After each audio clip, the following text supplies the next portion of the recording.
طبعا قالت المدرب تنهانج لتحسين فريق مانشستر يونايتد، لأنه الفريق كان لاعب 9 مباريات وحاصل على مركز 14 بدوري إنجليزي ومدرب فاشل.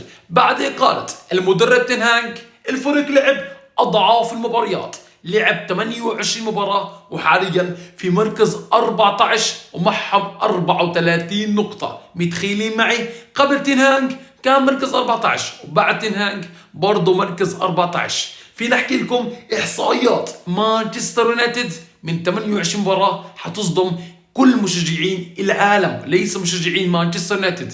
الفريق لعب 28 مباراة، فاز فقط 9 مباريات وتعادل في 7 مباريات وخسر في 12 مباراة، يعني عدد الخسائر أكثر من عدد الانتصارات في الدوري الإنجليزي لمانشستر يونايتد.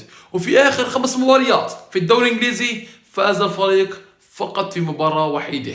مانشستر يونايتد حاليا مع 34 نقطة، ليفربول حاليا مع 70 نقطة. شايف شو الفرق بين ليفربول وبين مانشستر يونايتد؟